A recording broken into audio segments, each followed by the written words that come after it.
Hello friends, welcome to YouTube channel bright future academy.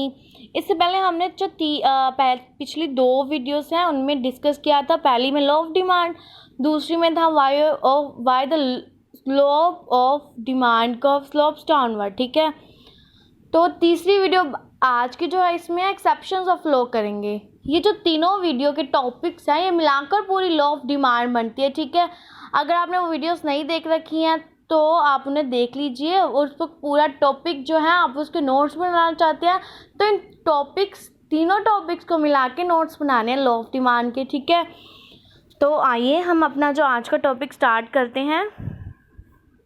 Exceptions of law. Exceptions क्या होती हैं?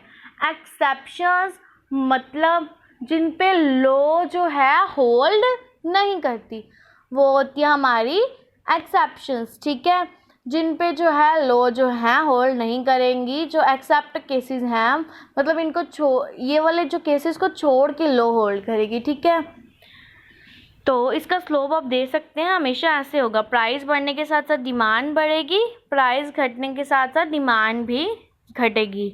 When the law of demand fails, इन जो चीज़ों पे लॉ ऑफ डिमांड जो है फेल हो जाती है। ठीक है, लॉ ऑफ डिमांड है some exceptions as well. Law of demand की जो कुछ एक्सेप्शंस हैं, हाँ, हर थ्योरी हर चीज़ पे होल्ड नहीं करती, कुछ ऐसी चीज़ें ज़रूर रह जाती हैं जिन पे लॉ है वो नहीं होल्ड करेगी। There are some commodities whose demand increases when their price rises and decreases when price falls. कुछ चीज़ें ऐसी हैं जिनका प्राइस बढ़ने के साथ ही उनकी डिमांड बढ़ती है, हर प्राइस घटने के साथ जो है उनकी डिमांड घट जाती है। ठीक है, ये मैंने आपको डायग्राम दिखाई थी, जैसे ये वाली है, मतलब डी देखिए ऊपर की तरफ जा रही है, मतलब इसका मतलब है पॉजिटिव स्लोप। प्राइस बढ़ने के साथ डिमांड बढ़ेगी, प्राइस कम होने के साथ डिमांड कम होगा।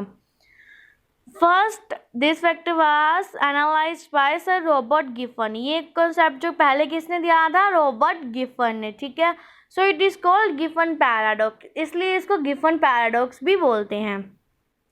The main cause of demand curve slopes upward are as under. Demand curve का जो ये इस केस में स्लोप जो है अपवर्ड होने के कुछ कारण हैं, वो कैसे हैं? फर्स्ट है articles of distinction.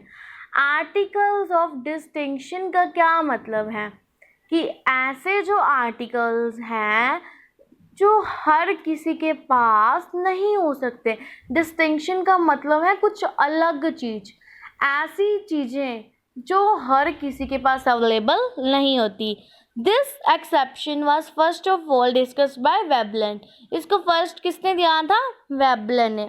According to him articles of distinction have more demand only if their price are sufficiently high. Articles of distinction का जो डिमांड है वो तभी हाई होगी जब उसका प्राइस हाई है। अब इसकी जो एग्जांपल्स दिया उन्होंने, डायमंड ज्वेलरी है, कॉस्टली कारपेट्स है। ठीक है, have more demand because the prices are abnormally high। लोग इन्हें क्यों खरीदते हैं? इससे उनकी रिचनेस का पता चलता है कि वो अमीर हैं। अगर इनका प्राइस ही कम होगा तो नॉर्मल लोग भी खरीदेंगे, तो इनमें वो बात नहीं रहेगी। अब डायमंड को इसीलिए खरीदा जाता है ताकि पता चले ये महंगा है, ये लिया है।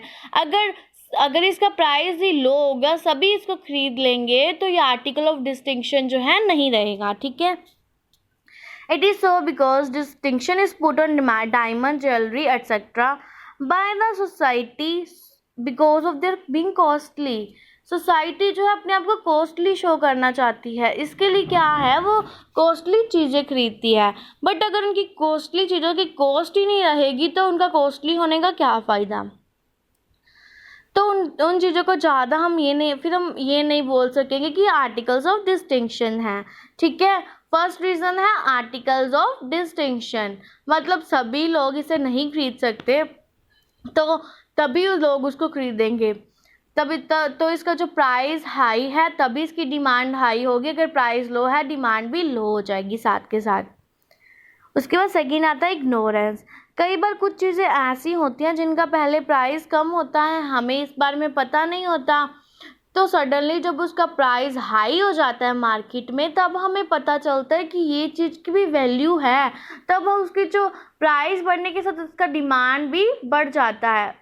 पहले क्या था, प्राइस लो था, डिमांड भी लो थी, हम उस चीज़ के बारे में जानते ही नहीं थे। ठीक है, Out of ignorance, the consumer feel that a good is worthless of its price is low and so purchase very little quantity. कई बार लोगों को लगता है कि इसका प्राइस कम है तो ये जो चीज़ है वो ज़्यादा अच्छी जो है नहीं होगी. But if the same good is price high it will affect more demand. तो जब इसका जो प्राइस हाई होगा तो वो उसकी डिमांड को जो है अफेक्ट करेगी. ठीक है. थर्ड आती है हमारे पास given goods. Given goods may be defined as those goods whose price effect is positive and income effect is negative. Given goods वो goods हैं जिनका प्राइस इफेक्ट पॉजिटिव होता है. मतलब प्राइस बढ़ने के साथ साथ डिमांड बढ़ेगी और इनकम इफेक्ट नेगेटिव होने के मतलब है जैसे जैसे उसकी इनकम बढ़ेगी उसका डिमांड जो है कम होती जाएगी. क्योंकि कई बार हम लो क्वालिटी की चीज़ें इसलिए लेते हैं क्योंकि हमारी इनकम कम होती है. ठीक है. तो जब हमारी इनकम हाई होना शुरू हो जाती है ना तो उससे क्या है हम अच्छी क्वालिटी की जो चीज़ें हैं लेना शुरू कर देते हैं. नॉर्मल गुड्स की जो मैंने ये वाली गुड्स इन्फीरियर गुड्स वगैरह की इनकम इफेक्ट की बात की इसको हम डिटर्मिनेंट्स में भी डिस्कस कर चुके हैं. अगर आपने वो वाली वीडियो नहीं देखी तो आप वो वाली वीडियो भी देख लें, उसमें अच्छा आपको क्लियर हो जाएगा. ठीक है. गिवन गुड्स जो हैं तो इसमें क्या होता है कि जैसे जैसे हमारी इनकम बढ़ती है तो इनकी डिमांड जो है कम हो जाती है. ठीक है. फर्स्ट गिवन गुड्स का क्या है are those price effect positive. Demand falls with a fall in price. Demand rise with rise in price. ठीक है. दूसरी चीज given goods are those income effect is negative and within an that is demand falls with goods in the case which income effect is negative and stronger. Then the substitution effect of a change in price. As a result, when a price of such commodity falls, their demand also shrink. जब किसी भी जो commodity है given good का price जो fall होता है उसकी डिमांड भी फॉल हो जाती है. All given goods are inferior goods but all inferior goods are not given goods.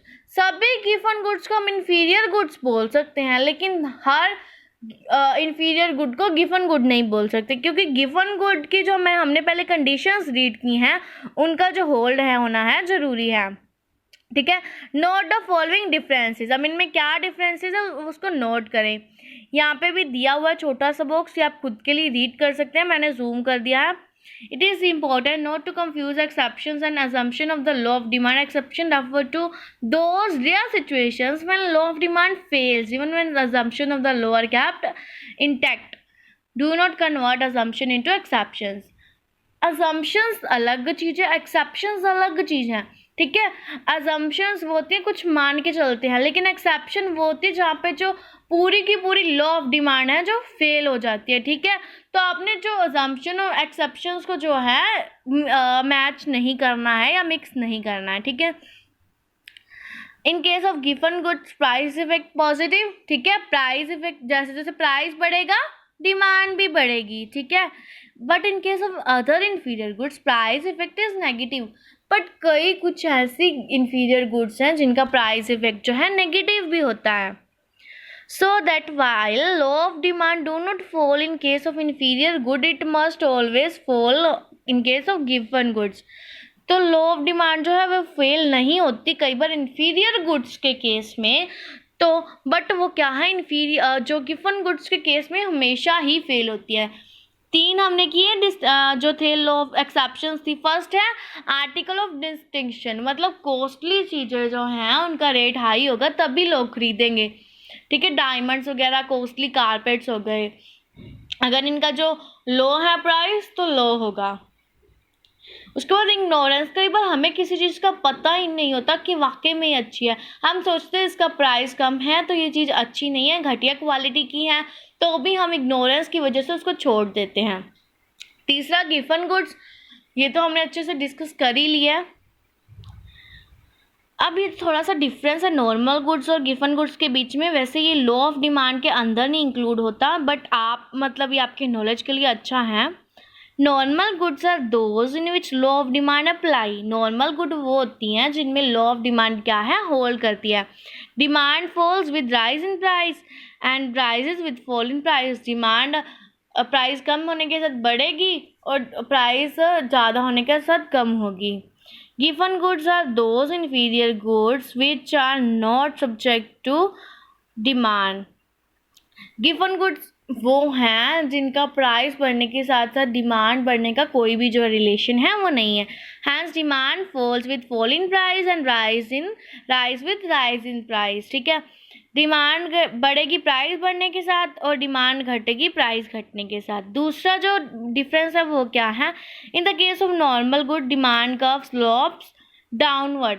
जैसे डिमांड कर्व का स्लोप डाउनवर्ड होता है वो नॉर्मल गुड्स में होता है, left to right. It shows inverse relationship between price and quantity demanded. ये क्या शो करता है, इनवर्स रिलेशन, मतलब प्राइस बढ़ने के साथ साथ जो है क्वांटिटी कम हो जाती है और अगर प्राइस बढ़ जाता प्राइस कम हो जाता तो क्वांटिटी की डिमांड बढ़ जाती है। In case of given goods demand slopes upward. Given good में क्या है, पॉजिटिव रिलेशन होता है, डायरेक्ट रिलेशन। जैसे जैसे प्राइस बढ़ेगा डिमांड बढ़ेगी, प्राइस कम होगा डिमांड कम होगी। ठीक है, उसके बाद थर्ड आता है income effect of normal good is positive. Income effect इनका पॉजिटिव होता है। जैसे जैसे इनकी इनकम बढ़ेगी नॉर्मल गुड्स वाले पर्सन की, तो इसकी डिमांड भी बढ़ती जाएगी। पर गिवन गुड्स का क्या है, हम तभी गिवन गुड्स को खरीदते हैं जब हमारे पास प्रॉपर जो क्वांटिटी में इनकम हमारी कम होती है, तो हम थोड़ा लो क्वालिटी की चीज़ें ले लेते हैं। तो जो क्या है, तो इन गिवन गुड्स में जो इनकम इफेक्ट है वो नेगेटिव होता है, मतलब जैसे जैसे हमारी इनकम बढ़ेगी हमारी उन चीज़ों के लिए डिमांड जो है कम हो जाएगी। आई होप आपको आज वाला टॉपिक क्लियर है और पिछली 2 वीडियोस को मिला के पूरा लॉ ऑफ डिमांड का भी टॉपिक क्लियर है। हाँ, आप मुझे कमेंट करके, लाइक करके, सब्सक्राइब करके, शेयर करके मुझे ये बता सकते हैं कि आपको मेरी वीडियो अच्छी लग रही है या बुरी लग रही है। अगर आपको अच्छी लग रही है तो आप कमेंट में लिख दें। अगर आपको कुछ इसमें ऐड ऑन करना है, आपको कुछ अच्छा नहीं लग रहा है, तो आप मुझे वो भी बता दें कमेंट सेक्शन में, मैं ज़रूर उसमें इम्प्रूवमेंट लेके आऊँगी। और अगर आपको थोड़ी वीडियो की कई बार क्वालिटी लो लगती है तो एक्चुअल में वो वीडियो की क्वालिटी लो नहीं है, आपके फ़ोन में जो अपने यूट्यूब की क्वालिटी है उसको लो किया हुआ है। ठीक है, तो उसको हाई कर लें, आपको ब्लरनेस जो है नहीं दिखेगी। Thanks for watching. प्लीज़ ज़्यादा से ज़्यादा शेयर और सब्सक्राइब, लाइक, कमेंट जरूर करें। Thanks for watching.